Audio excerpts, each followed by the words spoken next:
ఉంచుదాం, కళ్ళు మూసుకుందాం, వాక్యాన్ని ధ్యానం చేద్దాం. కృపగల తండ్రి, దయగలిగినటువంటి గొప్ప దేవానికి వందనాలు. వాక్యం మీది మాట్లాడేది మీరు.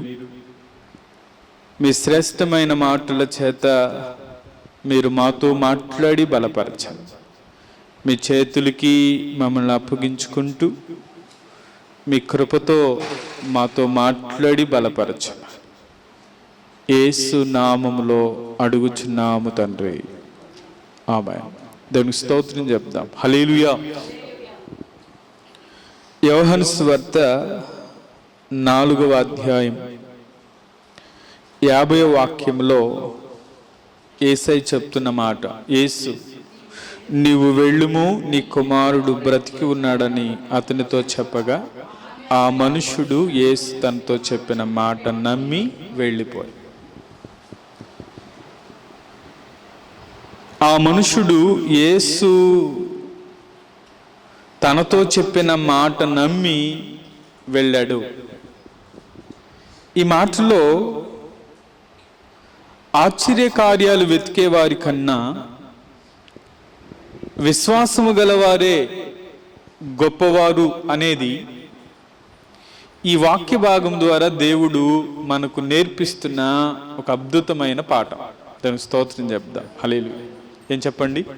ఆశ్చర్యకార్యాలు వెతికే వారి కన్నా విశ్వాసము గలవారే గొప్పవారు. ఎవరు గొప్ప అనంటే విశ్వాసము గలవారే గొప్పవారు. 3 మాటలు చెప్తాను, గుర్తుపెట్టుకోండి.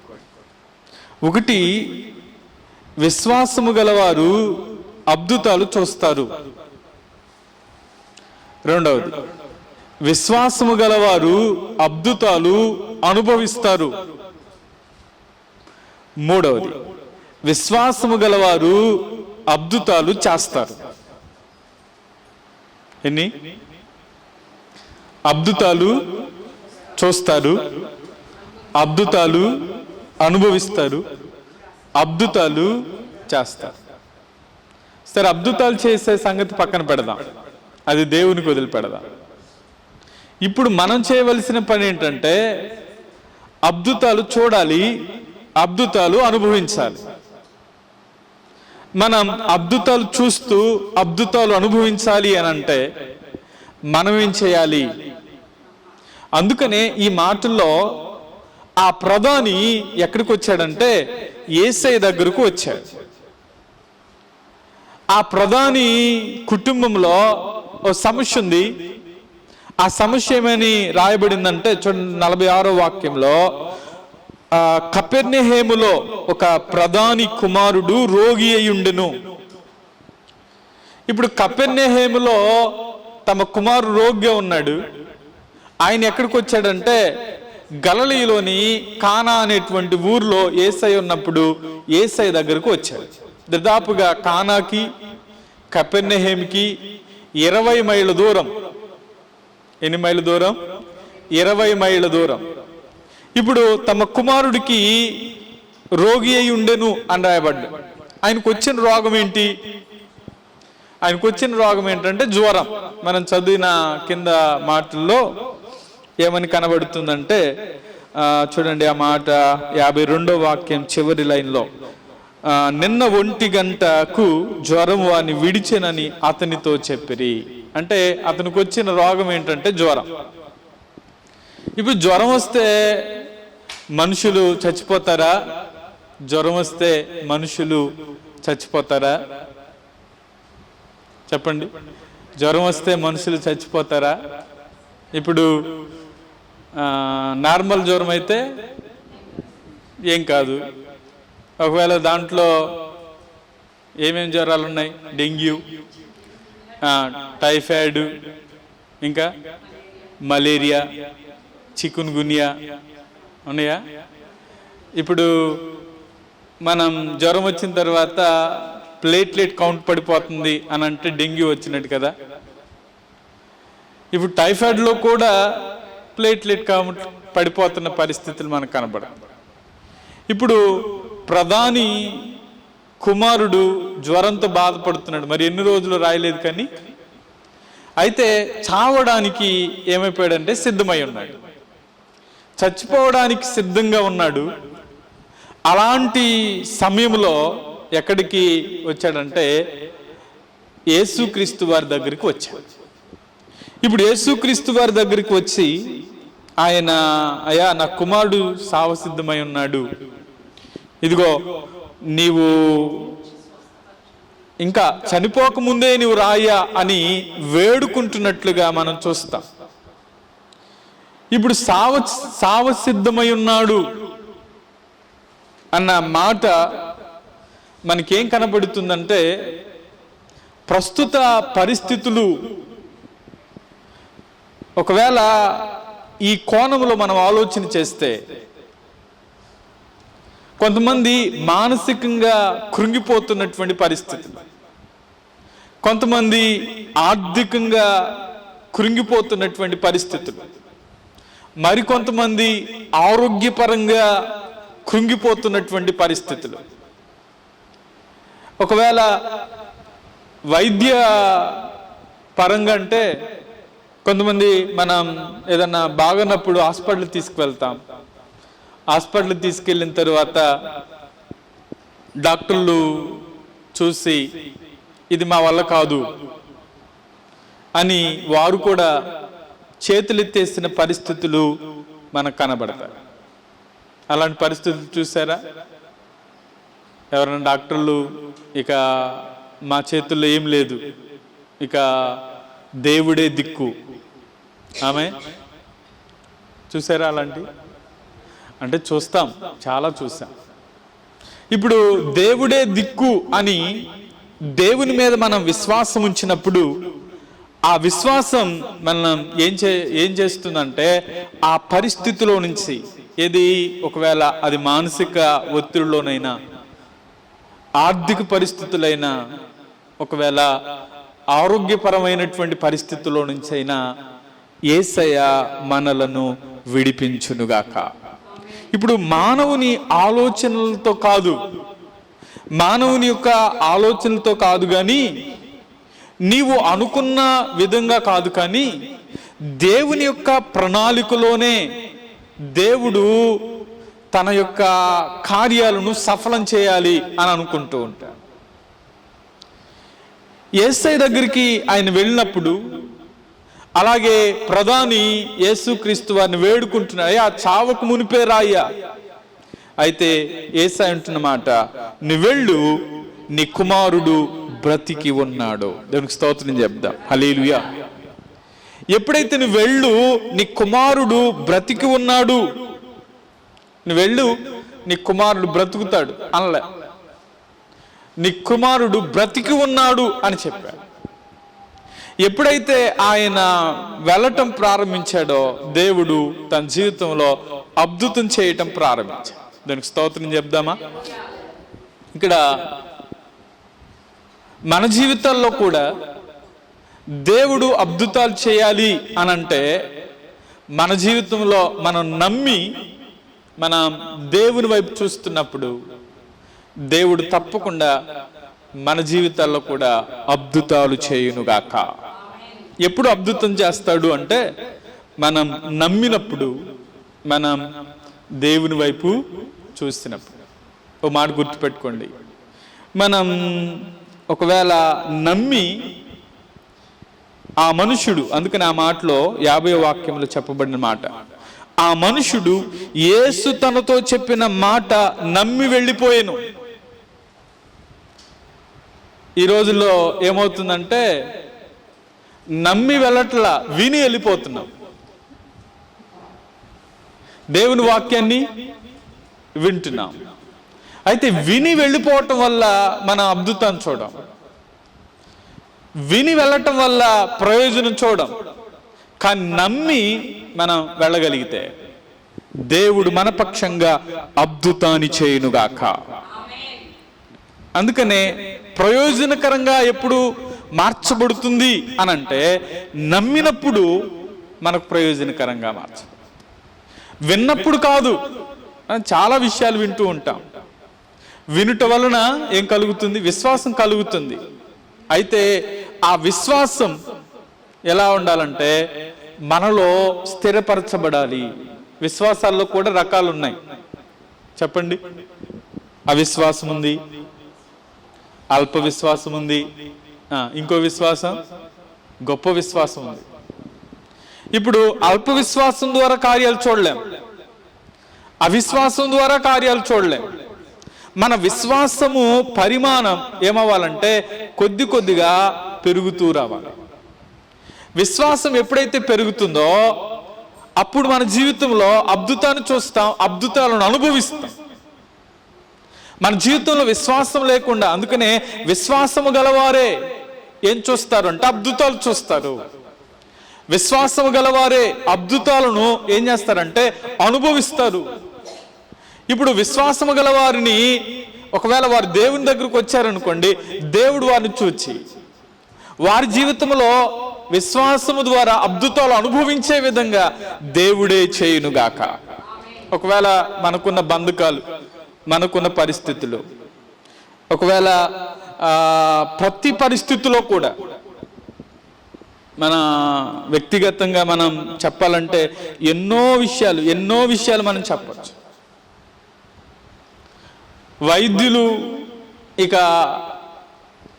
వారు బ్రతకరు అన్నటువంటి పరిస్థితుల్లో దేవుడు బ్రతికించిన పరిస్థితులు మనం చూస్తాం. చూసామా?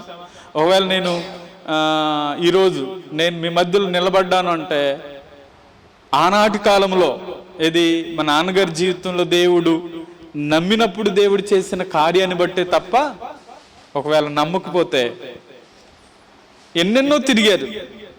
ఇక తిరగని గుడి లేదు, లేకపోతే గోపురాలు లేవు, హాస్పిటల్కి వెళ్ళారు. ఎన్నో భయంకరమైన పరిస్థితుల్లో దాదాపుగా 12 సంవత్సరాలు, 1-2 కాదండి, ఎన్ని 12 సంవత్సరాలు భయంకరమైన పరిస్థితుల్లో వెళుతూ వచ్చారు. ఎప్పుడైతే యేసయ్య దగ్గరకు వచ్చారో, ఎప్పుడైతే యేసయ్య నమ్మారో, ఎప్పుడైతే దేవుని యందు విశ్వాసం ఉంచటం ప్రారంభించారో దేవుడు అద్భుతం చేయటం ప్రారంభించారు. దానికి స్తోత్రం చెప్తారు. దేవుడు అద్భుతం చేయగా దేవుడు వారి జీవితంలో ఎలా మలిచాడు అంటే దీవెనకరంగానే మలిచాడు. మనం ఈ విశ్వాసము ద్వారానే కార్యాలు మన జీవితంలో చూస్తాం. చూడండి, దీన్ని స్టార్టింగ్ మనం చదివిన మాటల్లో ఒక 5 విషయాలు చెప్తాను, జాగ్రత్తగా వినండి. మొదటి విషయం ఏంటంటే తాను నీళ్లు ద్రాక్షారసముగా చేసిన గలిలయలోని కానాకు ఆయన తిరిగి వచ్చెను. కపెర్నహూములో ఒక ప్రధాని కుమారుడు రోగి అయి ఉండెను. ఇప్పుడు కపెర్నహూముకి కపెర్నహూములో ఎవరున్నారు అంటే ప్రధాని కుమారుడు ఉన్నాడు. అంతకుముందు దాకా యేసుక్రీస్తు వారు ఎక్కడ పరిచర్య చేశారు? యోదయాల పరిచర్య చేశారు. ఇప్పుడు తిరిగి ఆయన ఎక్కడికి వచ్చాడంటే గలిలయ ప్రాంతానికి వచ్చారు. ఇప్పుడు గలిలయలోని కానా అనే ఊరిలోనికి ఆయన వచ్చారు. ఇప్పుడు కానా అనే ఊరిలో యేసుక్రీస్తు వారు చేసిన అద్భుతం ఏంటి? నీళ్లు ద్రాక్షారసంగా మార్చబడ్డాయి. ఇప్పుడు అది మొదటి సూచక క్రియ. ఇది యేసుక్రీస్తు వారు చేసిన రెండవ సూచక క్రియ. ఇప్పుడు మొదటి సూచక క్రియకి రెండవ సూచక క్రియకి ఉన్న ఒకే పోలికలు కొన్ని మనకు కనబడతా ఉంటాయి. ఆ పోలికలు ఒక 5 పోలికలు నేను ఈరోజు మీ ముందు ఉంచుతాను. మొదటి పోలిక ఏంటంటే చూడండి, 4వ అధ్యాయం 46వ వాక్యములో చెప్పబడే మాట, కపెర్నహూములో ఒక ప్రధాని కుమారుడు రోగి అయి ఉన్నాడు, అంటే సమస్యల్లో ఉన్నాడు. ఇప్పుడు 2వ అధ్యాయం దగ్గరికి వెళ్దాం. 2వ అధ్యాయం 3వ వాక్యములో చెప్పబడే మాట ఏంటి అంటే, ద్రాక్షారసం అయిపోయినప్పుడు యేసు తల్లి వారికి ద్రాక్షారసము లేదని ఆయనతో చెప్పగా. ఇప్పుడు అక్కడ సమస్య ఉంది, ఇక్కడ సమస్య. దీనికి స్తోత్రం చెప్దామా? ఎక్కడ సమస్య ఉంది చెప్పండి? పెళ్లి ఇంట్లో సమస్య. ఇప్పుడు ప్రధాని ఇంటిలో సమస్య. ఒకవేళ పేదవారింట్లో సమస్య, ప్రధాని ఇంట్లో. ఇప్పుడు సమస్యలు లేని వారు ఎవరైనా ఉంటారా? కొంతమంది అనుకుంటా ఉంటారు, అసలు ఈ సమస్యలు నాకెందుకు రావాలి, నా ఇంట్లోనే సమస్యలు ఉండాలా. నేను ఇక్కడ ఒక మాట పెద్దలు ఒక మాట అంటూ ఉంటారు. ఏమంటారు? ఏ చెట్టుకు కొట్టే గాలి, అంతేనా? ఏ చెట్టుకు కొట్టే గాలి, అది కాదా, ఎంత చెట్టుకి అంతగా. అంటే ఒకవేళ ప్రతి ఒక్కరి జీవితంలో ఏముంటాయంటే సమస్యలు ఉంటాయి. సమస్యలు లేని ఇల్లు లేదు. పెద్ద బంగ్లా ఉందండి, పెద్ద బంగ్లా. ఒకవేళ బయట నుంచి చూస్తే చాలా బాగుంటుంది, కానీ లోపలికి మనం వెళ్ళడానికి కొన్నిసార్లు వెళ్ళాలన్న అవకాశం ఉండదు. కానీ అంత పెద్ద బంగ్లా అయినా లోపల కుటుంబంలో సమాధానం లేకపోతే ఎలా ఉండి చెప్పండి? ఒకవేళ ఏదైనా కలిగి ఉండొచ్చు, కానీ కుటుంబంలో సమాధానం లేనప్పుడు, నెమ్మది లేనప్పుడు ఏది కలిగి ఉన్నా అదంతా వ్యర్థమే అన్నట్లుగా. ఈ ప్రధాని ఎవరు అంటే హేరోదు రాజుగా పరిపాలిస్తూ ఉన్నాడు. అయితే హేరోదు కింద ప్రధానిగా ఉన్నాడు. మీకు అర్థమయ్యే విధంగా చెప్పాలంటే ఆనాటి కాలంలో ఫరో అనేది ఒక పేరు కాదు, పదవి. ఈ ఫరో అనే ఎవరొచ్చినా ఫరోనే అంటారు. హేరోదులు కూడా అలాగే. హేరోదు అన్నారంటే హేరోదు అనేది ఒక పదవి. మీకు అర్థమయ్యే విధంగా చెప్పాలంటే ఒక ముఖ్యమంత్రి ఉన్నారు. ఇప్పుడు అంతకుముందు ఎవరు? ఎన్టీఆర్ ఉన్నారు, తర్వాత చంద్రబాబు నాయుడు గారు ఉన్నారు, తర్వాత వైఎస్ రాజశేఖర రెడ్డి గారు వచ్చారు, తర్వాత చంద్రబాబు నాయుడు వచ్చారు, మరలా జగన్ వచ్చాడు, తర్వాత ఇప్పుడు అంటే పదవి ముఖ్యమంత్రే. కానీ మనిషి ఏమయ్యాడు చెప్పండి? మనుషులు ఏమయ్యారు? మారుతూ వచ్చారు. ఇప్పుడు అంటే మీకు అర్థం అవడానికి చెప్పాను. హేరోదు దగ్గర ఒక గృహ నిర్వాహకుడిగా, ఒక ప్రధానిగా ఎవరున్నారంటే ఈ ప్రధాని ఉన్నాడు. అతని పేరు చెప్తాను చూడండి, చరిత్రలో చెప్పిన మాట. లూకాసు వార్త 8వ అధ్యాయం 2వ వాక్యం. లూకాసు వార్త 2వ అధ్యాయం 8వ వాక్యం. 12 మంది శిష్యులను, అపవిత్రాత్మలను, వ్యాధులను పోగొట్టుబడిన కొందరు స్త్రీలు, అనగా 7 దయ్యములు వదిలిపోయిన మగ్ధలేనే అనబడిన మరియు హేరోదు యొక్క గృహ నిర్వాహకుడగు కూజా భార్యగు యోహన్నాయు సుసన్నాయు ఆయనతో కూడా ఉండిరి. ఇక్కడ రాయబడిన మాటలో హేరోదు యొక్క గృహ నిర్వాహకుడగు కూజా భార్యగు యోహన్నాయు. ఇప్పుడు ఈయన పేరేంటంటే, ఆ ప్రధాని పేరేంటంటే, ఒకవేళ గృహ నిర్వాహకుడగు కూజా. ఇప్పుడు ఆ గృహ నిర్వాహకుడిగా ఉన్నాడు. కానాన్లో ఇంకో మాట చెప్పాలంటే, మనం ఒకవేళ పెళ్ళి జరుగుతుంది అనుకోండి, పెళ్ళికి మనం ఒకవేళ లోకల్గా మంచి పలుకుబడి ఉండి మనం ఎవరన్నా ఒక అధికారిని పిలుద్దాం అనుకున్నాం అనుకోండి. ఒకవేళ ఎవరిని పిలుస్తాం? ఈ ప్రాంతానికి ఎమ్మెల్యే గారు ఉన్నారు కదా, ఇప్పుడు ఏలూరు సాంబశివరావు గారిని పిలిచామనుకోండి. ఆయన వస్తున్నాడు అన్నప్పుడు ఏం చేస్తారు చెప్పండి? ఇంటోళ్ళు నార్మల్గా వచ్చే వాళ్ళలాగా ఉంటారా? ఏమంటారు చెప్పండి? నార్మల్గా వచ్చే వాళ్ళే వస్తారులే పోతారులే అని అనుకోం. ఏమనుకుంటాం? కొంచెం ఆయన వస్తున్నాడు అనగానే కొంచెం ఇంట్లో వాళ్ళు ఎవరన్నా వెళ్ళి రండి అని ఆహ్వానిస్తాం. అంటే ఈ విందులో ఆయన అతిథి, అంతే కదా. ఒకవేళ మన విందులో ఎవరిని పెద్దోళ్ళని పిలిచినా కొంచెం అతిథులుగా భావించి వాడిని కూర్చోబెట్టి వారు భోజనం చేసిందాక వారి వెనకాలండి వాడిని పంపిస్తూ ఉంటారు. ఇప్పుడు కానా అనే వివాహానికి ఈ ప్రధాని అటెండ్ అయ్యాడు. ఈ ప్రధాని అటెండ్ అయిన తర్వాత అక్కడ సమస్య ఉంది.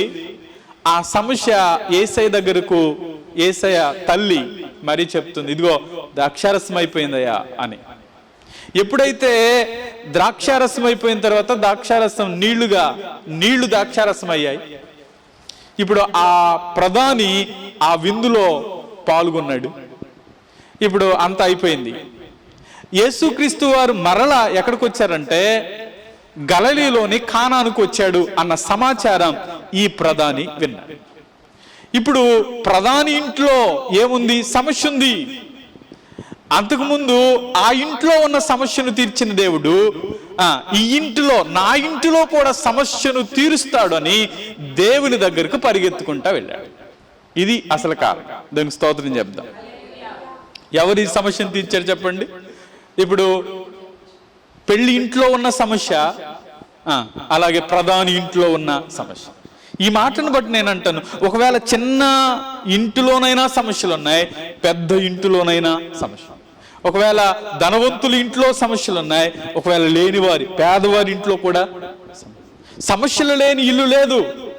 అయితే ఆ సమస్యలు పరిష్కరించబడాలి అంటే వారు చేయవలసిన పని ఏంటంటే దేవుని దగ్గరకు రావడం. ఈ ప్రధాని చేసిన పని దేవుని దగ్గరకు వచ్చాడు. ఈ దేవుని దగ్గరకు వచ్చి ఆయన అంటున్నటువంటి మాట ఏంటంటే, చూడండి, దేవుని యొద్దకు వెళ్ళి తమ కుమారుడు చావ సిద్ధమై ఉన్నాడు గనుక అయ్యా ఆయన వచ్చి ఆయన స్వస్థపరచాలని వేడుకొన్నాడు. కాబట్టి సమస్య అనేది ప్రతి ఒక్కరి జీవితంలో ఉంటుంది. ఆ సమస్యల్లో మనం చేయవలసిన పని దేవుని దగ్గరకు రావాలి. అందుకనే ఈ మాట మొదటిది, ఈ రెండు సూచక్రియల్లో ఉన్న పోలికలో మొదటి పోలిక ఏంటంటే సమస్యల్లో ఉన్నారు. ఒకవేళ నేడు మన జీవితాల్లో కూడా సమస్యల్లో ఉంటే, ఈ సమస్యలు పోవాలి అంటే అక్కడ సమస్య ఉంది అని యేసుకు మరియ తెలియచేసింది. ప్రధాని యేసయ్య దగ్గరకు వచ్చాడు. ఇప్పుడు నీవు దేవుని దగ్గరకు వస్తే దేవుడే అద్భుతం చేయునుగాక. కానా వివాహం అద్భుతం జరిగిందా? జరిగింది. ప్రధాని ఇంటిలో అద్భుతం జరిగిందా? జరిగింది. ఈరోజు మన జీవితంలో మనము కూడా దేవుని దగ్గరకు వస్తే మన జీవితాల్లో కూడా అద్భుతం చేయునుగాక. అందుకనే ఈ మాటల్లో నేనేమంటానంటే, ఒకటి, ప్రతి ఇంటిలో సమస్యలు ఉన్నాయి. ఇది మొదటిదైతే. రెండవది చూడండి, 50వ వాక్యం చదువుదాం. యోహాను సువార్త 4వ అధ్యాయం 50వ వాక్యం. యేసు, నీవు వెళ్ళుము, నీ కుమారుడు బ్రతికి ఉన్నాడని అతనితో చెప్పగా ఆ మనుషుడు యేసు తనతో చెప్పిన మాట నమ్మి వెళ్ళిపోయాను. దేవునికి స్తోత్రం చెప్దాం. హల్లెలూయా. ఈ మాట చెప్పండి. ఆ మనుషుడు యేసు తనతో చెప్పిన మాట నమ్మి వెళ్ళిపోయాను. ఈ మాటలో యేసయ్య చెప్పిన మాటకు ఆ ప్రధాని లోబడటం మనం చూస్తాం. ఆమె తనతో ఏమైతే చెప్పాడో, నువ్వు వెళ్ళు అన్నాడు. ఆయన వెళ్ళు అనగానే నమ్మి ఏం చేశాడంటే వెళ్ళిపోయాడు. ఇప్పుడు కానా వివాహంలో కూడా వారు ఎలా లోబడ్డారు అని అంటే, 7వ వాక్యం చదవండి. 2వ అధ్యాయం 7వ వాక్యం చదవండి. 2వ అధ్యాయం 7వ వాక్యం. యేసు ఆ బాణలు నీళ్లతో నింపుడని వారితో చెప్పగా వారు వాటిని అంచుల మట్టుకు నింపిరి. చాలండి. వారు ఏం చేశారంటే అంచులు, మీరు ఆ బాణలు తీసుకురండి అని అన్నాడు. బాణలు తీసుకొచ్చి ఇప్పుడు బాణల్లో నీళ్లు పోయండి అన్నారు. వారు ఏం చేశారంటే యేసయ్య తనతో చెప్పిన మాట చేశారు. అందుకనే ఒకవేళ అద్భుతం జరగడానికి, అద్భుతం వారి జీవితంలో వారు చూడడానికి, అద్భుతాన్ని అనుభవించడానికి వారు చేసిన తనతో చెప్పిన మాట. ఈ ప్రధాని జీవితంలో కూడా, ప్రధాని యొక్క కుమారుని జీవితంలో కూడా అద్భుతం జరగడానికి ఒకే ఒక కారణం, తనతో చెప్పిన మాటను బట్టి నమ్మి వెళ్ళిపోయాడు. మన జీవితాల్లో కూడా యేసయ్య మనతో చెప్పిన మాటలు నమ్మి మనం ముందుకు సాగగలిగితే మన జీవితాల్లో కూడా దేవుడు అద్భుతం చేయునుగాక. అందుకనే మొదటిది సమస్య అయితే, రెండవది దేవుని దగ్గరకు వచ్చి లోబడటం అనేది, విధేయత చూపించటం, లేకపోతే దేవునికి లోబడటం అనేది చాలా ప్రాముఖ్యమైనది. మూడవది చూడండి, 51వ వాక్యంలో, అతడు ఇంకా వెళ్ళుచుండగా అతని దాసులు అతనికి ఎదురుగా వచ్చి అతని కుమారుడు బ్రతికి ఉన్నాడని తెలియచేసిరి. చూడండి, అతడు ఇంకా వెళ్ళుచుండగా, ఇప్పుడు యేసయ్య మాట నమ్మి వారు ఏం చేస్తున్నారంటే, వెళుతూ ఉండగానే దేవుడు ఏం చేశాడంటే అద్భుతం చేశాడు, ఫలభరితంగా మార్చబడింది. ఇప్పుడు మన జీవితంలో కూడా మనం కూడా విశ్వసిస్తూ ఉండగానే 2వ అధ్యాయం 9వ వాక్యంలో కూడా ఏం కనబడుతుందంటే, ఆ ద్రాక్షారసం ఎక్కడి నుంచి వచ్చినో ఆ నీళ్లు ముంచి తీసుకుని పోయిన పరిచారకులకే తెలిసింది గాని విందు ప్రధానికి తెలియపోయేను గనుక ద్రాక్షారసమైన ఆ నీళ్లు రుచి చూచినప్పుడు ఆ విందు ప్రధాని పెండ్లి కుమారుని పిలిచి, చాలండి. ఇప్పుడు ఆ ద్రాక్షారసం ఎక్కడి నుంచి వచ్చినో ఆ నీళ్లు ముంచి తీసుకుని పోయిన పరిచారకులకే తెలుసు. ఇప్పుడు యేసయ్య అన్నాడు, మీరు ఆ నీళ్లను ముంచి వడ్డించండి అన్న. ఇప్పుడు పోసింది ఎవరు? పరిచారు. ఏం పోసారు? నీళ్లే పోసారు. అయితే వడ్డించండి అన్నాడు కదా. ఇప్పుడు వీళ్ళు ఎప్పుడైతే ఆ నీళ్లు ముంచి తీసుకుని వడ్డిస్తున్నారో అవేం చేయబడంటే ద్రాక్షారసంగా, అంటే ఫలభరితంగా మార్చబడ్డ. యేసయ్య మాట నమ్మి వారు చేశారు. యేసయ్య మాట నమ్మి ప్రధాని వెళ్ళిపోయాడు. నమ్మకుండా వెళ్ళాల, నమ్మి వెళ్ళాడు కాబట్టి ఫలభరితంగా దేవుడు చేశాడు. ఈరోజు మనం కూడా ఇంటికి వెళ్ళే సమయానికి మనం నమ్మి వెళ్ళగలిగితే దేవుడే మన జీవితాల్లో ఫలభరితంగా చేయునుగాక. మనం ఎంతగా నమ్ముతామో అంతగా దేవుడు కార్యాలు చేస్తాడు. అందుకని నమ్మి, అతడు తనతో చెప్పిన మాటలు నమ్మి అతడు వెళుతూ ఉండగానే, ఇంకో మాట మనం చదివితే 52వ వాక్యంలో కూడా ఒక మాట కనబడుతుంది. ఏ గంటకు వాడు బాగుపడసాగినని వారిని అడిగినప్పుడు వారు నిన్న 1 గంటకు జ్వరము వాని విడిచినని అతనితో చెప్పి, సరిగ్గా నిన్న 1 గంటకి అతనిలో జ్వరం విడిచింది. ఇప్పుడు ఈయన ఎప్పుడు వెళ్ళాడు యేసుక్రీస్తు వారి దగ్గరికి? అంటే 20 మైళ్ళ దూరం కదా, ముందుగానే వెళ్ళాడు. యేసయ్యతో చెప్తున్నాడు, ఇదిగో అయ్యా చావుకు ముందే రా అయ్యా అనంటే యేసయ్య అంటున్నాడు, నువ్వు వెళ్ళు, నీ కుమారుడు బ్రతికి ఉన్నాడు. బ్రతుకుతాడు అనలేదు, బ్రతికి ఉన్నాడు. ఇప్పుడు ఎదురుగా వస్తున్నారు ఎవరు? ఈయన ప్రయాణమై వస్తున్నప్పుడు తన దాసులు వచ్చి, అయ్యా నీ కుమారుడు బ్రతికాడు. ఆయన డౌట్ వచ్చింది. ఏం డౌట్ వచ్చింది? ఎప్పుడు, ఏ గంటలో వాడు బాగుపడ్డాడు చెప్పు అన్నప్పుడు, ఇదిగో నిన్న 1 గంటకు అనగానే ఆ నిన్న 1 గంట సమయంలోనే యేసయ్య తన నోట్లో నుంచి వాక్కును విడుదల చేశాడు. దానికి స్తోత్రం చెప్దాం, హల్లెలూయా. ఈ మాటను బట్టి నేనేమంటానంటే, దేవుడు వాక్కును విడుదల చేయగానే వెంటనే వారి జీవితంలో అద్భుతం జరిగింది.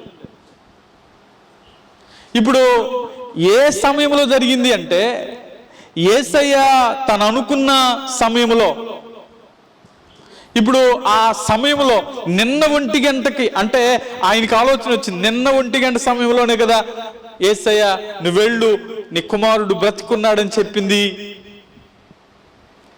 అలాగే ద్రాక్షారసము అయిపోయినప్పుడు కూడా చూడండి, లూకాసు వార్తలో కూడా మనం 9వ వచనం చదివితే 9వ వాక్యం 2:9,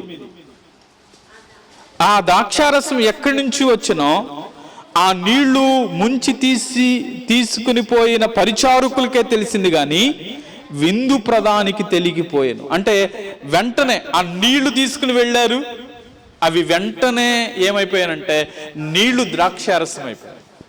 అందుకని 4 పోలికలు చెప్పాను.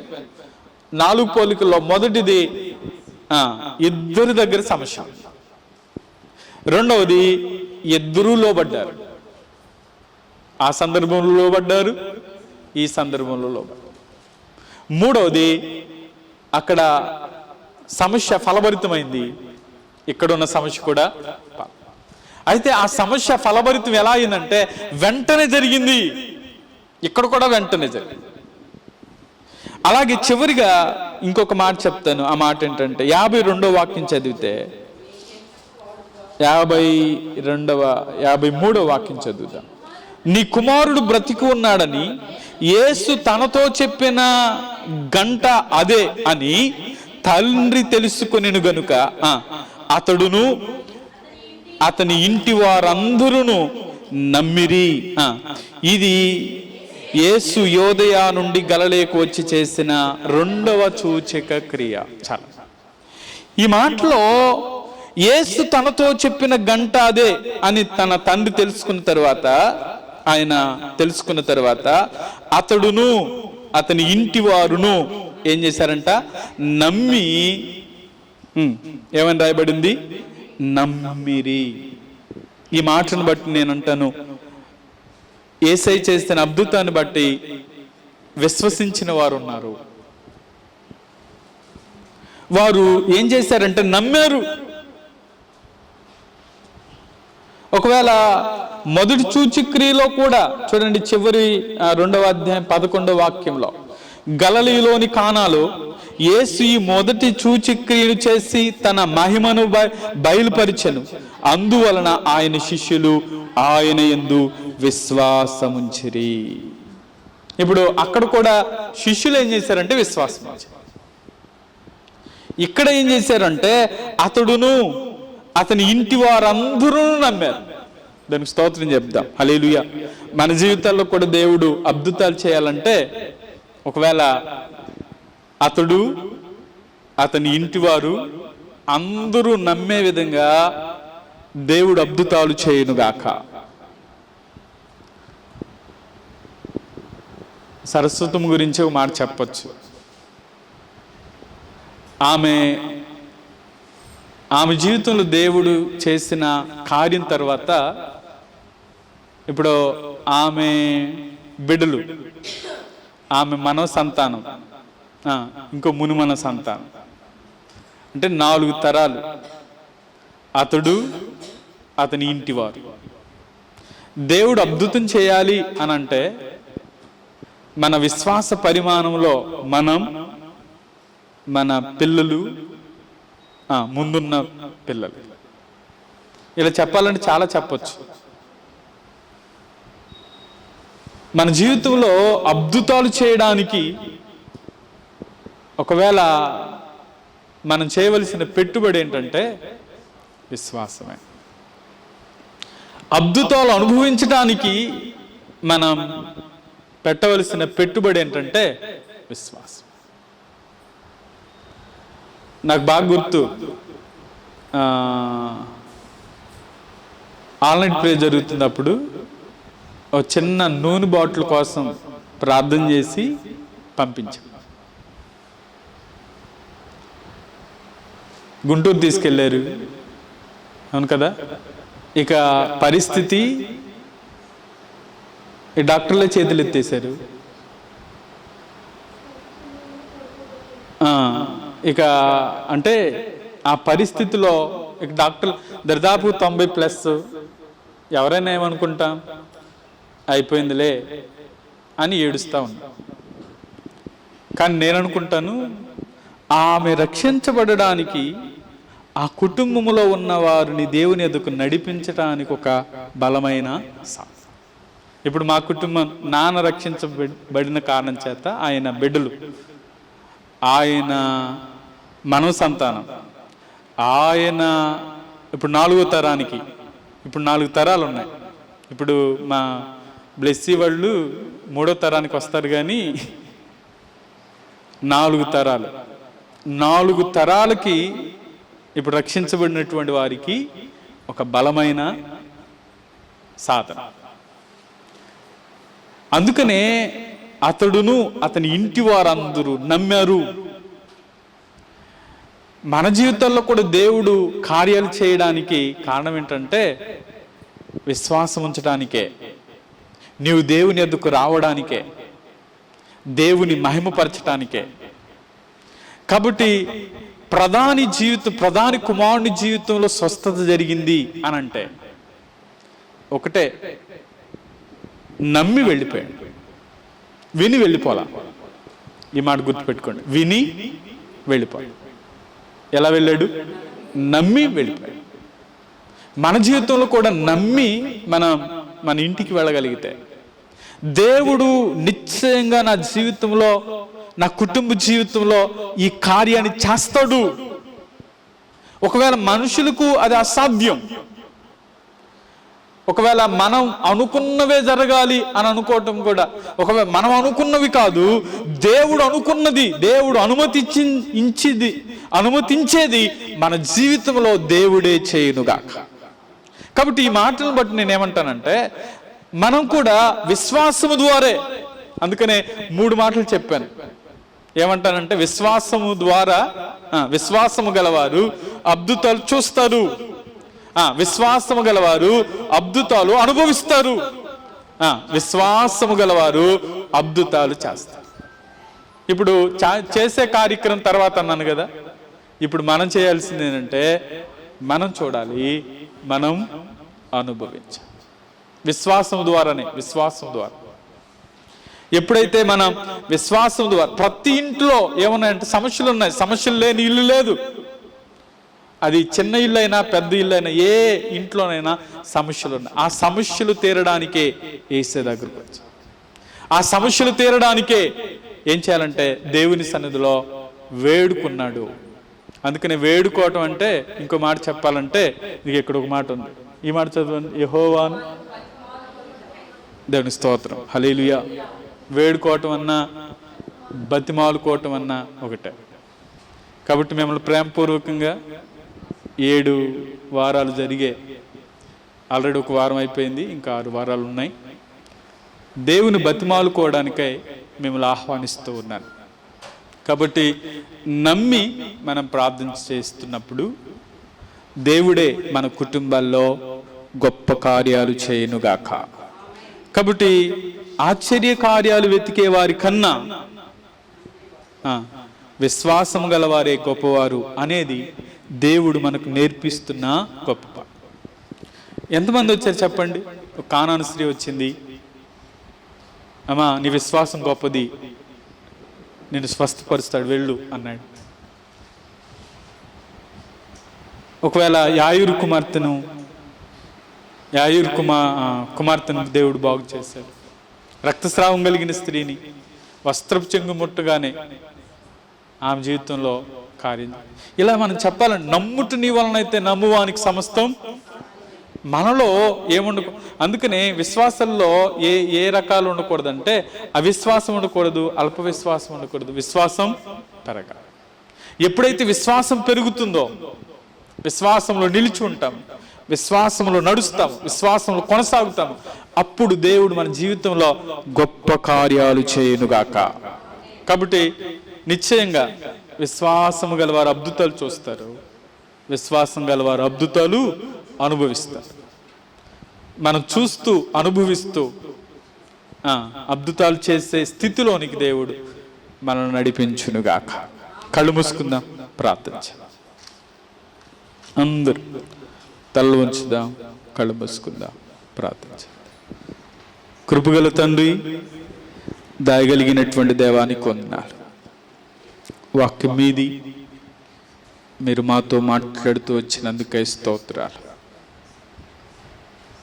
అద్భుతాలను చూస్తూ, అద్భుతాలను అనుభవిస్తూ, అద్భుతాలు చేసే స్థితిలోనికి మమ్మల్ని నడిపించండి ప్రభువా. వీటన్నిటికీ కొలమానం విశ్వాసమే, నమ్మటమే.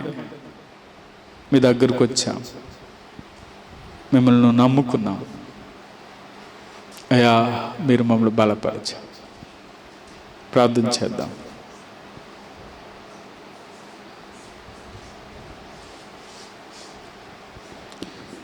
కృపగల తండ్రి, దయగల దేవానికి వందనాలు. వాక్యం మీది మీరు మాతో మాట్లాడి బలపరిచినందుకై స్తోత్రాలు. నిశ్చయంగా ఆ ప్రధాని నమ్మి ఎలా వెళ్ళాడో అలాగే మా జీవితాల్లో ఉన్న సమస్యలు మీరు తీర్చగలరు అని నమ్మి మేము వెళ్ళడానికి సహాయం. అది ఆర్థిక పరిస్థితులైనా, అది అప్పుల భారమైన, ఒకవేళ కుటుంబంలో ఉన్న సమస్యలైనా, ఒకవేళ అనారోగ్య పరిస్థితులైనా, అది మానసిక ఒత్తిడైనా, ఏ తోచని పరిస్థితులైనా, ఏం చేయాలో తోచని పరిస్థితులైనా నిన్ను ఆశ్రయిస్తుండగా, విశ్వసిస్తూ ఉండగా మీ బలమైన కార్యాలు మీ బిడ్డల జీవితాలు మీరు జరిగించండి. నేను నమ్మిన బిడ్డలను విడువక ఎడబాయిక మీరు తోడుగా కార్యాలు సఫలము చేయమని ప్రార్థిస్తున్నా. మీ దైవికమైన కృపలో బలపరిచి సహాయం చేసి మేలు చేత యేసయ్య నామములు అడిగి వేడుకుంటూ ప్రార్థిస్తున్నాము తండ్రి. ఆమేన్.